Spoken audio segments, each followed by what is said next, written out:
এরপর অতিরিক্ত ঘুমাবো না, আমরা হোস্টেলে আছি, এখন চিন্তা করি না একটু ঘুমাই, ঘুমাইতে থাকবো, ঘুমাতে থাকবো না।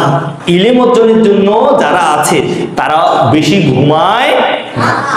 তুমি উঠে যাবে, শেষ রাতে উঠে আল্লাহর কাছে দোয়া করবে, আল্লাহ আমার বাবা আছে, মা আছে, কত দূর তাদেরকে রেখে আসছি, তারা আমাকে ছাড়া আমার তাদের কলিজাটা কত কান্না করছে, হায় আদরের সন্তানটা দূরে সরে আছে, কিন্তু কেন আসছি?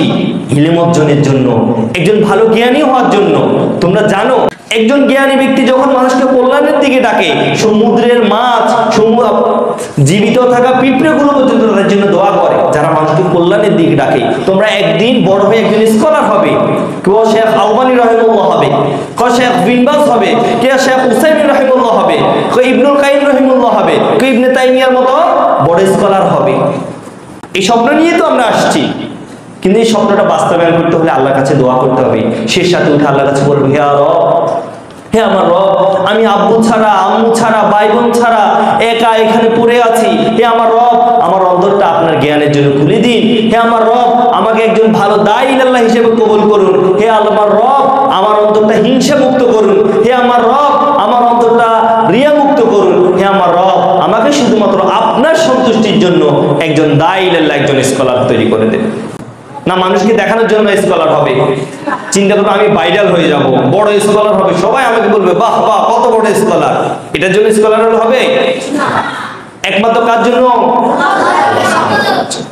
তাহলে আমরা অতিরিক্ত ঘুমাবো না, ঘুমের সময়টা আমরা চেষ্টা করবি ইলম অর্জন করার জন্য। একটা বই নিয়ে বসবে। স্পেনের একটা বড় স্কলার, তিনি একদিন লেকচার শুনতে গেলেন, ইলম অর্জনের জন্য গেলেন। যাওয়ার পর ওই সময় আমি আরেকদিন বলেছিলাম সম্ভবত একটা হাতি আসলো। ওই অঞ্চলে ওরা কখনো হাতি দেখেনি, ওরা কখনো হাতি দেখেনি। সবাই যখন হাতি আসলো, হাতিটা দেখার জন্য সবাই বের হয়ে গেল, ওই স্কলারটা বের হয়নি। তাকে জিজ্ঞেস করা হলো, ওস্তাদ জিজ্ঞেস করছে তুমি কেন হাতি দেখতে যাওনি?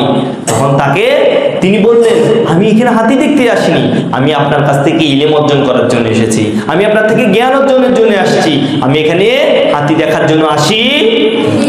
চিন্তা করো, সবাই বের হয়ে গেছে, কিন্তু তিনি ওই যে ইলম অর্জন করছে। এই কারণে এমনই আমরা কি থাকবো, আমাদের নিয়ত থাকবে আমরা সত্যিকার একজন ভালো আলেম হব ইনশাআল্লাহ।